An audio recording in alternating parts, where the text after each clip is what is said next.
بسم اللہ والصلاة والسلام علی رسول اللہ اما بعد اعوذ باللہ السمیع العلیم من الشیطان الرجیم من حمزہ ونفخہ ونفثہ بسم اللہ الرحمن الرحیم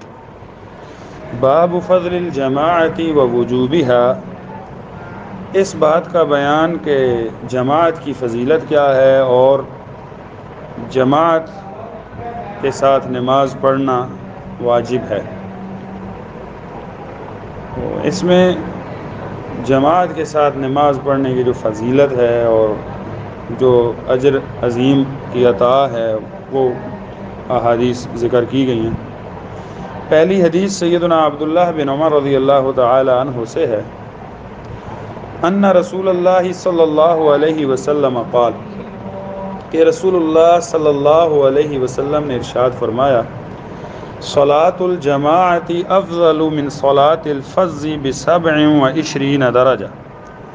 کہ جماعت کے ساتھ نماز پڑھنا یہ زیادہ فضیلت والا عمل ہے اکیلے نماز پڑھنے سے۔ کتنی فضیلت ہے جی؟ اگر ایک بندہ اکیلی وہ نماز 27 دفعہ پڑھے تو جماعت کے ساتھ ایک دفعہ پڑھنے سے وہ فضیلت حاصل ہو جاتی ہے۔ یہ جماعت کی فضیلت ہے، اس لحاظ سے جو ہے وہ جماعت کے ساتھ نماز پڑھنا یہ بہت بڑا اجر کا باعث ہے، اور جماعت سے نماز چھوٹ جائے تو یہ اجر سے محرومی ہے۔ اگلی حدیث سیدنا ابو ہریرہ رضی اللہ تعالی عنہ سے ہے، قال رسول اللہ صلی اللہ علیہ وسلم، رسول اللہ صلی اللہ علیہ وسلم نے ارشاد فرمایا، صلاۃ الرجل فی جماعت تضعف علی صلاتہ فی بیتہ، اس شخص کی نماز فی جماعت، جو جماعت کے ساتھ یعنی پڑھتا ہے، اکیلے شخص کی نماز جماعت کے ساتھ پڑھنا، تضعف بڑھا دیا جاتا ہے، علی صلاتہ اس کی نماز پر جو فی بیتہ وہ گھر میں پڑھتا ہے، وفی سوقہ اور جو وہ اپنے بازار میں پڑھتا ہے۔ کتنا بڑھا دیا جاتا ہے؟ 25 ضعفاً، 25 درجے جماعت والی نماز کو اکیلے والی نماز پر جو ہے وہ فضیلت دی جاتی ہے۔ تو اس لحاظ سے یہ پچھلی حدیث میں بھی آیا ہے۔ اہل علم کا ایک استدلال ہے کہ جماعت کے ساتھ نماز پڑھنا یہ افضل ہے اور اس کی فضیلت ہے، لیکن اگر کوئی شخص اکیلی نماز پڑھتا ہے تو اس کی نماز ہو جاتی ہے، لیکن وہ اس بہت بڑی فضیلت سے محروم رہ جاتا ہے۔ اس حوالے سے اہل علم میں ہے کہ بعض لوگ یہ کہتے ہیں کہ جماعت کے ساتھ نماز پڑھنا فرض ہے، اس کے بغیر ہوتی ہی نہیں ہے۔ یعنی ایک بندے کو اگر ایک تو ہے نا، ایک بندے کے پہنچ بھی نہیں ہے نا مسجد، وہ تو معذور ہے نا۔ ایک بندہ اس کے قریب گھر کے مسجد ہے اور وہ نماز جماعت کے ساتھ نہیں پڑھتا، گھر میں پڑھتا ہے، تو کیا اس کی نماز ہو جائے گی یا بالکل ہوئی نہیں؟ تو وہ اس حدیث سے دلیل لیتے ہیں، یہ آگے آ رہی ہے کہ آپ نے جو گھر جلانے کا حکم دیا تھا اس سے، لیکن زیادہ جمہور اہل علم اس طرف گئے ہیں کہ یہ بہرحال وجوب کے درجے میں نہیں ہے، جماعت کے ساتھ نماز پڑھنا سنت ہے اور یہ اجر ہے، فضیلت ہے، اور یہ بہت بڑا اجر ہے، اور یہ اس اجر سے محرومی ہے اس بندے کی جو بندہ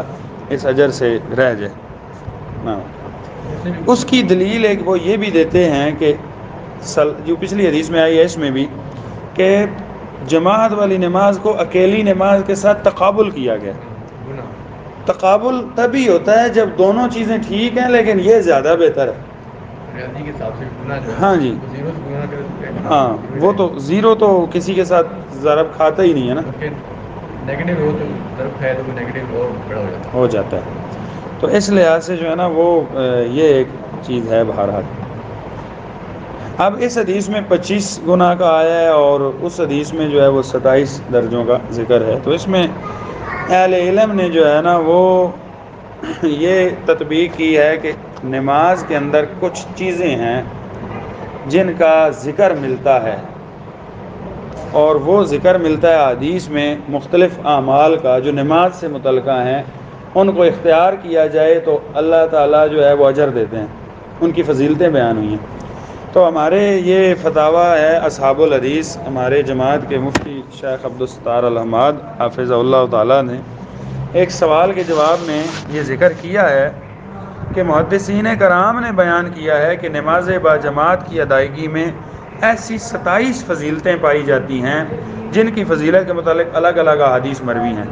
تو ان فضیلتوں اور خصلتوں کی تفصیل درج ذیل ہے۔ انہوں نے 27 ذکر کی ہیں کہ یہ 27 ایسی چیزیں ہیں جن کے ساتھ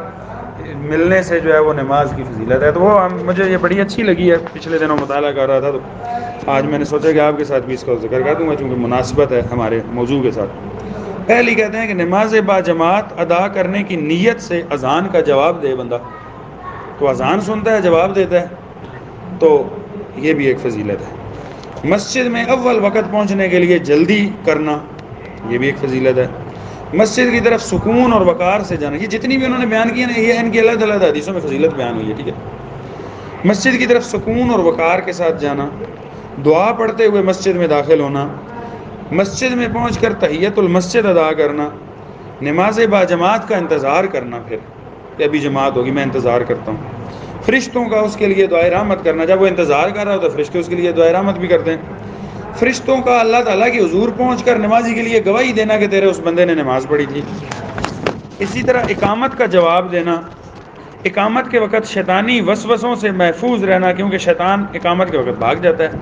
تو وہ بھی ایک فضیلت ہے۔ امام کی تکبیر کا انتظار کرنا کہ وہ اللہ اکبر کہے گا تب میں کروں گا، تکبیر تحریمہ میں شمولیت کرنا، صفوں کے شگاف بند کرتے ہوئے صف بندی کا اہتمام کرنا، پاؤں سے پاؤں اور کندھے سے کندھا ملا کر کھڑا ہو، امام کی تسمیع یعنی سمع اللہ لمن حمدہ کا جواب دینا، سہو و نسیان سے محفوظ رہنا، بھولنے سے، امام اگر بھول جائے تو اسے سبحان اللہ کہہ کر آگاہ کرنا، خشوع و خضوع کی وجہ سے دوران نماز آنے والے خیالات سے محفوظ رہنا، نماز ادا کرتے وقت مطلوبہ شرعی زینت کا اہتمام کرنا، ملائکہ رحمت کا نمازیوں کو ڈھانپ لینا، ارکان نماز اور بہترین قرات کی مشق کرنا کہ اچھے سے اچھا قرآن پڑھنے کی جو ہے وہ کوشش کرتے رہنا، اور اسی طرح شاعر اسلام کا اظہار کرنا، اور اسی طرح عبادت کے وقت جمع ہو کر شیطان کو ذلیل و خوار کرنا۔ مسلمان جب جمع ہو کر نماز پڑھتے ہیں تو شیطان ذلیل و خوار ہوتا ہے۔ صفت نفاق سے سلامت رہنا، جو بندہ فجر کی اور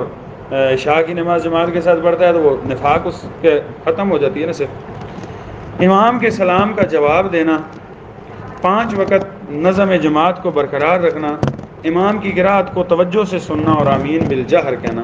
یہ 27 ایسی فضیلتیں ہیں جو ایک نماز میں جمع ہوتی ہیں، تو اس کو 27 درجے جو ہے نا یہ انہوں نے اپنے طور پر ایک اجتہاداً بات کی ہے، تو یہ یعنی ایک اچھا اجتہاد ہے۔ تو اس لحاظ سے اللہ تعالیٰ جو ہے نا وہ ایک بندہ جو جماعت کے ساتھ آ کر نماز پڑھتا ہے اسے اتنے درجے اجر دیتا ہے۔ ان میں جتنی کمی ہوتی جائے گی پھر اس اجر کے اندر بھی کمی واقع ہوتی جائے گی۔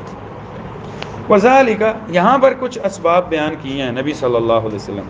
کہ وہ کیسے کس وجہ سے اللہ تعالیٰ اتنا اجر دے دیتے ہیں اس کو۔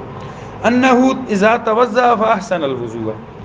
جب وہ وضو کرتا ہے نا نماز پڑھنے کی نیت کے ساتھ تو بڑی اچھی طرح محبت کے ساتھ اور سنت کے مطابق پورا وضو کامل طریقے سے کرنے کی کوشش کرتا ہے۔ ثم خرج الى المسجد لا يخرجه الا الصلاة، پھر وہ مسجد کی طرف نکلتا ہے اور مسجد کی طرف نکلنا صرف نماز کے لیے، کوئی اور اس کی دل کے اندر نیت نہیں ہوتی کہ میں دنیاوی کام، مثلا میں دکان پہ جاتا ہوں چلو ساتھ نماز بھی پڑھتا ہوں، بلکہ وہ گھر سے محض یہ نیت لے کر نکلتا ہے کہ میرا اور تو کوئی کام نہیں ہے لیکن مسجد جا کر نماز پڑھوں گا، ٹھیک ہے۔ اگر اس کا کوئی اور کام ہے، نماز کے بعد وہ کوئی اور کام کر لیتا ہے تو اس میں حرج نہیں ہے، یہ نہیں ہے کہ وہ نماز کے لیے آیا تو گھر جا کے پھر دوبارہ ہی آئے، لیکن یہ ہے کہ ایک بندہ خالصتاً اس کا کوئی کام بھی نہیں تھا نا، پھر بھی وہ اللہ کی رضا کے لیے، خالص اللہ کی رضا کے لیے اخلاص کے ساتھ چل پڑا مسجد کی طرف، تو یہ بھی ایک اجر ہے۔ لم یخط خطوة الا رفعت له بها درجہ، وہ کوئی قدم نہیں اٹھاتا مگر اللہ تعالیٰ ہر قدم کے بدلے اس کا ایک درجہ بلند کر دیتے ہیں۔ وحط عنہ بها خطیہ، اور اللہ تعالیٰ اس کا ایک گناہ بھی معاف کر دیتے ہیں۔ فإذا صلى لم تزل الملائکۃ تصلی علیہ، جب وہ نماز پڑھتا ہے تو اللہ کے فرشتے اس پر جو ہے وہ دعائیں کرتے رہتے ہیں اس کے لیے، ما دام فی مصلی، جب تک وہ اپنے نماز پڑھنے والی جگہ پر رہتا ہے۔ اللہم صلی علیہ، فرشتے کیا دعا کرتے ہیں؟ اے اللہ تو اس پر رحمت کر،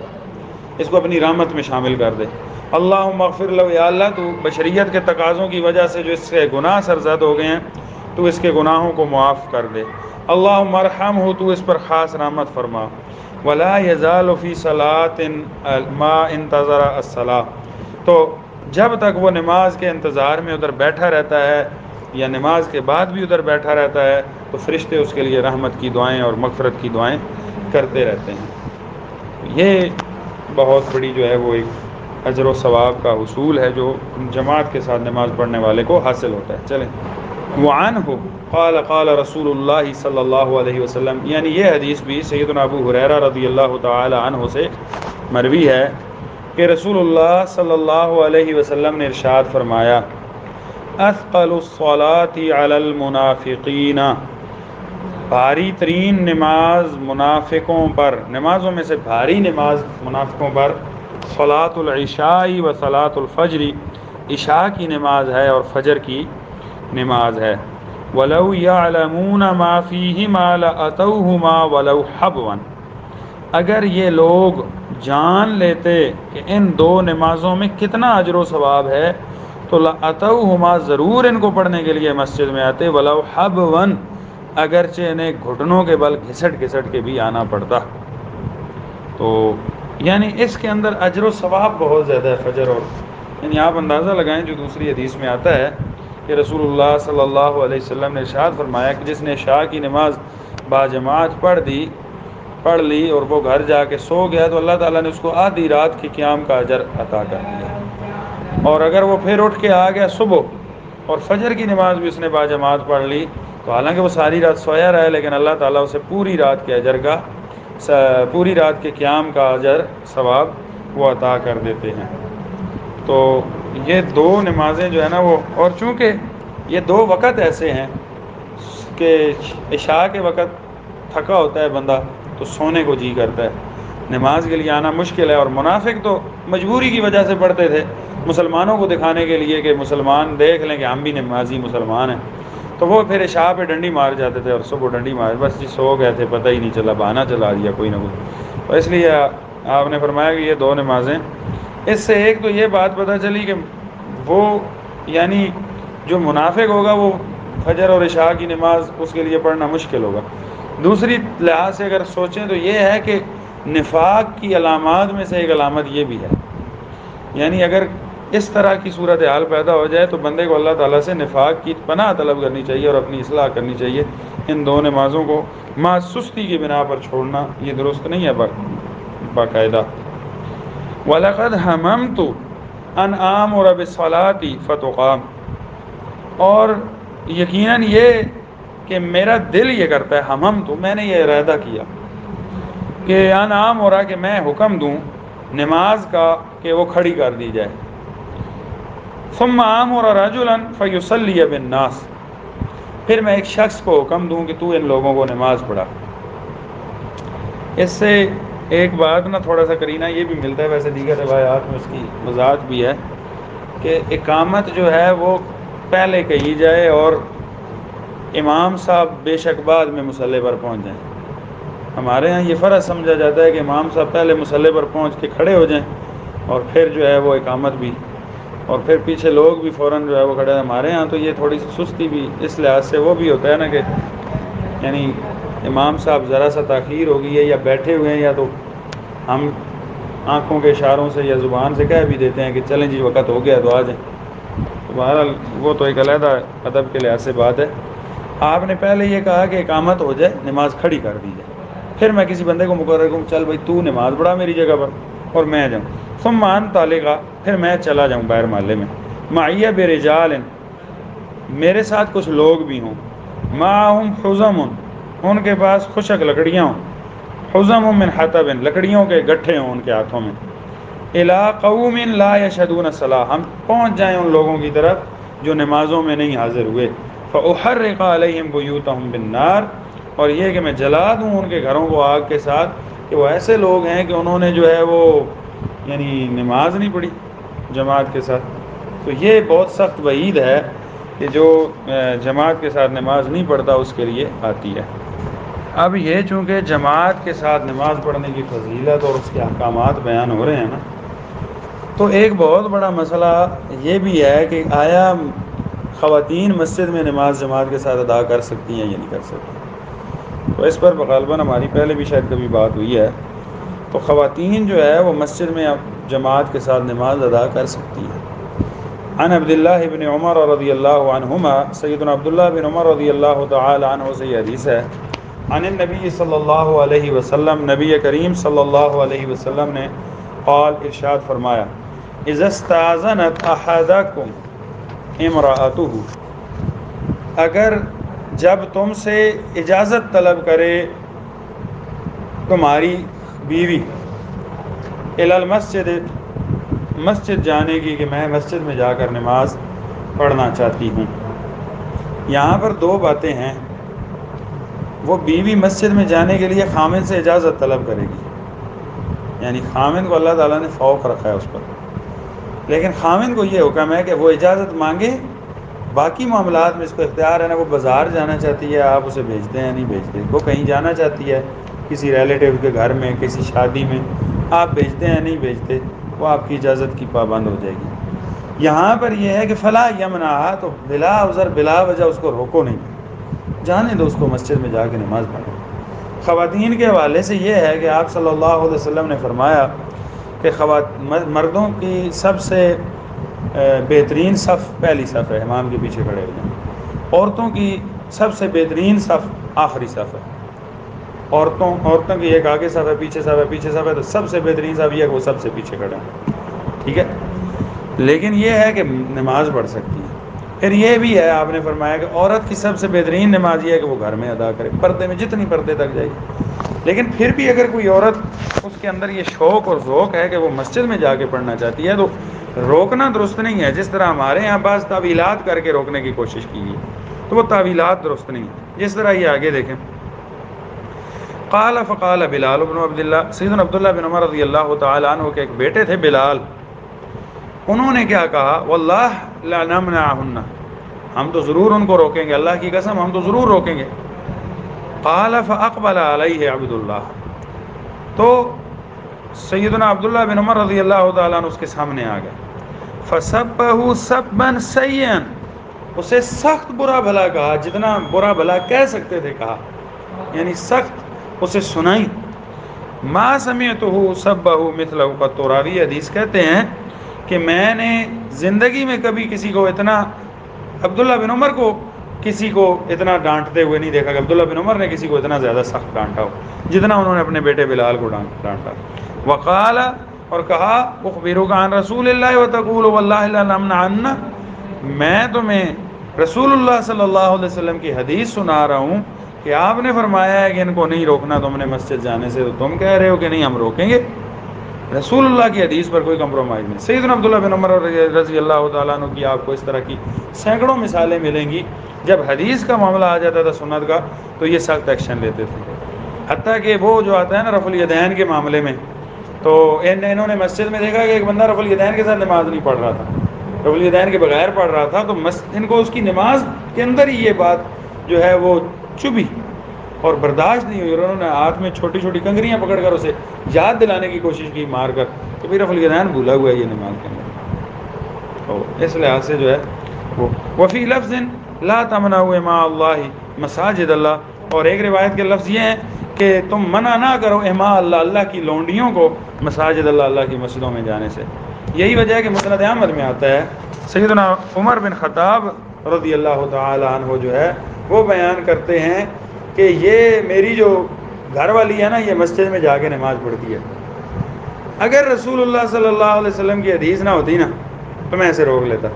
لیکن اس کو پتہ ہے کہ رسول اللہ صلی اللہ علیہ وسلم کی حدیث ہے، عمر مجھے روک نہیں سکتا، لہذا اس معاملے میں یہ چلی جاتی ہے نماز پڑھنے کی. سیدنا عمر رضی اللہ تعالیٰ عنہ حالانکہ گھر والوں پر کئی معاملات میں سختی کر لیتے تھے نا، ان کی ایک طبیعت اور مزاج کے اندر بھی ایک بات تھی، لیکن اس معاملے میں وہ نہیں ڈانٹ، خود کا اعتراف کر رہے ہیں کہ رسول اللہ کی حدیث تھی، میں اس پر، اسے پتہ ہے کہ رسول اللہ کی حدیث ہے، لہذا یہ چلی جاتی ہے مجھے دکھا کے بھی، میں مسجد جا رہی ہوں نماز پڑھنے کے لیے. سیدنا عبداللہ بن عمر رضی اللہ تعالی عنہ سے یہ حدیث بھی ہے بیان کرتے ہیں کہ صلیت مع رسول اللہ صلی اللہ علیہ وسلم، میں نے رسول اللہ صلی اللہ علیہ وسلم کے ساتھ نماز پڑھی. تو آپ نے یہ نوافل رکعتیں ہیں، آپ نے پڑھا رکعتین، میں نے کتنی رکعتیں پڑھی؟ رکعتین قبل الظہر، زہر سے پہلے 2 رکعتیں میں نے آپ صلی اللہ علیہ وسلم کے ساتھ پڑھی، یعنی آپ نے بھی پڑھی 2 رکعتیں، میں نے بھی پڑھی. ورکعتین بعد الظہر، اور زہر کے بعد بھی 2 رکعتیں. تو اس حدیث میں 2 رکعتوں کا تذکرہ ہے. البتہ دوسری حدیث سے یہ ثابت ہے کہ زہر سے پہلے 4 رکعتیں بھی ہیں اور زہر کے بعد 2 رکعتیں ہیں. ایک حدیث اور بھی ہے، اس کے الفاظ یہ ہیں، غالباً صحیح مسلم کی ہے. رسول اللہ صلی اللہ علیہ وسلم نے فرمایا کہ جو بندہ زہر سے پہلے 4 رکعتیں پڑھے اور زہر کے بعد بھی 4 رکعتیں پڑھے، اللہ تعالیٰ اس کے چہرے پر جہنم کی آگ کو حرام کر دیتا ہے. یہ فضیلت ہے بہت بڑی. تو 4 سنتیں تو ویسے بھی ثابت ہے نا. صلاۃ الاوابین جو ہے وہ مغرب کے بعد جو پڑھتے ہیں منسوخ کی جاتی ہیں، وہ روایت ثابت نہیں ہے. بہرحال یہ حدیث ثابت ہے. اب ہر نماز کے ساتھ جو لوگوں نے وہ بنائی ہوئی ہے نا سنتوں کی تعداد، یہ اس میں شامل نہیں ہے. سنتوں کے ساتھ نفل کی تعداد کہ یہ مثلا 4 رکعت سنت، پھر 4 رکعت فرض، پھر 2 رکعت سنت، پھر 2 رکعت نفل. کہ سنت تو رسول اللہ نے پڑھے ہیں، نفل ہم اپنے طور پر مزید ساتھ 2 رکعت ملا رہے ہیں. تو اس طرح معمول بنا کے آپ کہتے ہیں نا کہ میں یہ تو زور کے ساتھ تو جسٹیفائی اس طرح ہو جاتا ہے کہ یہ روایت ہے تو آپ اس کے مطابق سنتیں سمجھ کے پڑھیں. باقی جو ہے وہ سنتوں کے ساتھ علیحدہ نفل روٹین کے ساتھ بنانا یہ درست نہیں ہے. ویسے نوافل آپ پڑھ سکتے ہیں. مثلا آپ نے زور کی نماز پڑھی، اس کے بعد آپ نے 2 رکعتیں یا 4 رکعتیں یہ جو مسنون ہیں یہ بھی پڑھ لیں. اس کے بعد آپ بیٹھے ہیں، آپ کا دل کیا ہے کہ یار میں 2 رکعتیں 4 رکعتیں 6 رکعتیں 8 رکعتیں 10 رکعتیں پڑھتا ہوں، تو آپ پڑھ لیں، اس میں کوئی ممانعت نہیں. لیکن اگر آپ جو ہے وہ کہتے ہیں کہ یہ بھی میری نماز کا حصہ ہے کہ میں نے 4 رکعت فرض پڑھنے ہیں، پھر 2 رکعت سنت پڑھنی ہے، پھر 2 رکعت نفل پڑھنے ہیں، اور آپ اس کو روٹین وائز بنا لیتے ہیں اور شریعت کا حصہ سمجھ لیتے ہیں، تو یہ درست نہیں ہے. کبھی کبھار آپ پڑھ لیتے ہیں چونکہ نوافل کی ممانعت تو نہیں ہے نا. اس طرح جس طرح ہمارے یہاں معروف ہے نا وہ نماز کی رکعتوں میں ہر نماز کے ساتھ نوافل کی کچھ رکعتیں.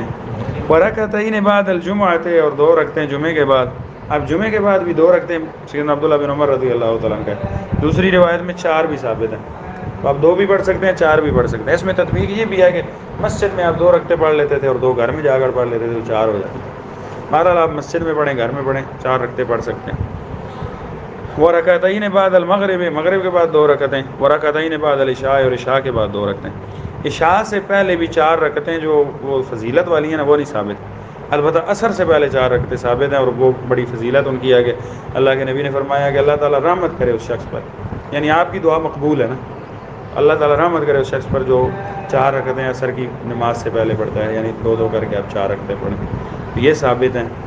اسی طرح یہ زور سے پہلے اور بعد 4 ہو گئی ثابت. عشاء کے بعد 2 رکعتیں، یہ سنت جو مشہور ہے نا جنہیں ہم سنت موقدہ کہتے ہیں.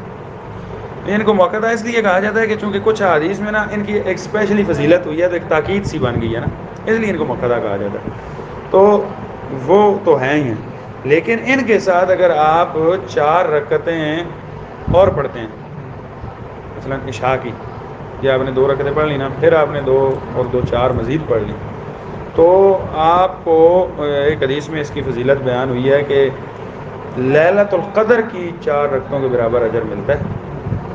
یعنی روزانہ یہ آپ لیلۃ القدر کی، اب لیلۃ القدر ہمیں رمضان میں ویسے نہیں کنفرم کہ کون سی ہوتی ہے، عبادت ہم ساریوں میں کریں، کوئی ایک ہوتی ہے تو اللہ تعالیٰ وہ عطا کر دے گا. لیکن یہاں پہ کنفرم ہے کہ یہ 4 رکعتیں آپ پڑھیں گے تو آپ کو لیلۃ القدر کی 4 رکعتوں کے برابر اجر ملے گا. تو یہ ایک بہت بڑی فضیلت ہے. اس حوالے سے نمازیں 2 ہیں، ایک فرض نماز ہے اور ایک نفل نماز ہے. ہم سنت اس کو اس لیے کہتے ہیں کہ یہ رسول اللہ نے ادا کی ہے نا، تو ہم اس کو سنت کہہ دیتے ہیں تو وہ نفل نا، رسول اللہ نے تو نفل پڑھے ہیں نا فرضوں کے ساتھ، تو اس کی فضیلت ہے کیونکہ آپ نے پڑھے ہیں، اور اس کے وہ فضائل جس طرح 12 رکعتوں کی فضیلت ہے، جو روزانہ 12 رکعتیں مکمل کر لیتے ہیں اللہ تعالیٰ جنت میں اس کا ایک محل بنا دیتا ہے. یہ جو ہماری 4 زور سے پہلے ہو گئیں، 2 زور کے بعد ہو گئیں، 2 مغرب کے بعد ہو گئیں، 2 عشاء کے بعد ہو گئیں، 2 فجر والی ہو گئیں، تو یہ مطلب 12 رکعتیں جو پڑھ لیتے ہیں اللہ تعالیٰ جنت میں اس کا ایک محل بنا دیتے ہیں. یہ ہیں تو نوافل. اصل تو فرائض ہی ہیں، اس میں کچھ جس کا مطلب سوال ہوگا جس کی وجہ سے جو ہے وہ جزا و سزا ہونی ہے، اور مطلب ہاں جی بہرحال یہ ہے کہ بعض اہل علم سلف کے اقوال ملتے ہیں کہ سنتوں کو بالکل یا ترک کرنا یہ مناسب نہیں ہے، درست نہیں ہے، مناسب نہیں ہے۔ اس کی وجہ مطلب حالتا کہ امام نووی رحمہ اللہ تعالیٰ نے تو یہاں تک کہہ دیا، ایک شیخ صاحب نے سنا تھا کہ جو بندہ باقاعدہ طور پر جو ہے وہ سنتوں کا تارک ہے نا، تو ایسے بندے کی گواہی بھی قبول نہ کریں۔ میں یہاں پر آیا، ہمارے دو ساتھی تھے، وہ مستقل سنتوں کے پابند نہیں تھے، ٹھیک ہے، تو میں نے کوشش شروع کر دی، میں نے کچھ جمعوں میں بھی ذکر کیا، میں پھر جب خصوصی کسی حدیث میں اس طرح کا تذکرہ تھا اچھی طرح بیان کرتا، میں نے کچھ دروس میں شروع میں ان کے لیے بوجھ بن گیا کہ یار یہ اب ہیں فضیلتیں لیکن پڑھنے کو دل نہیں کرتا، لیکن اللہ تعالیٰ نے ایسا کرم کیا کہ آہستہ آہستہ بیان کرتے کرتے کرتے ایک وقت آیا کہ وہ پڑھنا شروع کر، اب آپ ماشاء اللہ وہ اکثر پڑھتے ہیں، کبھی جلدی اور چھوڑ دیتے ہیں، ایک بھائی تو مستقل پڑھتا ہے اور ایک جو ہے وہ کبھی کبھی جلدی میں چھوڑ بھی دیتا ہے۔ وفی لفظ فاما المغرب والعشاء والجمعة ففی بیتی، ایک روایت کے الفاظ ہیں کہ جو مغرب عشاء اور جمعہ کی رکھتے ہیں نا، یہ آپ گھر میں پڑھتے تھے، جو اوپر تذکرہ نہیں ہوا 2 یا 4 وفی لفظ ان ابن عمر قال، ایک روایت کے الفاظ ہیں کہ سیدنا عبداللہ بن عمر رضی اللہ تعالیٰ نے فرمایا حدثتنی حفصہ، تو مجھے میری بہن سیدہ حفصہ نے بات بیان کی، ان النبی صلی اللہ علیہ وسلم کان یصلی سجدتین خفیفتین بعد ما یطلع الفجر، سیدہ حفصہ نے بیان کیا کہ رسول اللہ صلی اللہ علیہ وسلم کی یہ عادت تھی جب فجر طلوع ہو جاتی، یعنی صبح کی نماز، فجر صبح وہ والی ہے، فجر صادق جو اذان کا وقت ہو جاتا تو ہو جاتی، تو آپ جو ہے وہ 2 رکعتیں ہلکی سی پڑھتے، یہ جو صبح کی نماز کی 2 سنتے آپ پڑھتے تھے نا، یہ آپ بہت ہلکی سی پڑھتے تھے، یعنی سمجھیں کہ سورہ فاتحہ کے ساتھ قل واللہ احد ملا لی، اس طرح انتہائی مختصر سی پڑھتے۔ سیدہ حفصہ رضی اللہ تعالی عنہا نے بیان کیا کان یصلی سجدتین خفیفتین بعد ما یطلع الفجر، کہ اللہ کے نبی جو ہے وہ طلوع فجر کے بعد، یعنی فرضوں سے پہلے آنے سے پہلے، نماز فجر کے لیے مسجد میں آنے سے پہلے ہلکی 2 رکعتیں پڑھتے تھے۔ تو یہاں پر دیکھیں یصلی سجدتین خفیفتین، لفظ سجدہ کا اطلاق رکعت پر ہوتا ہے، 2 سجدے تو نہیں کرتے تھے نا، مراد کیا 2 رکعتیں پڑھتے تھے، تو یہاں پہ یہ سجدہ کا لفظ جو ہے نا وہ رکعت پر ہوتا ہے۔ یہ رفع الیدین کے بارے میں ایک حدیث آتی ہے نا، تو اس میں جو ہے وہ ہے کہ اللہ کے نبی 2 سجدوں سے اٹھ کر رفع الیدین کرتے تھے، اصل تو مراد یہ کہ 2 رکعتوں سے اٹھ کر رفع الیدین کرتے تھے، وہ بعض لوگوں نے کہا جی دیکھو جی 2 سجدوں میں،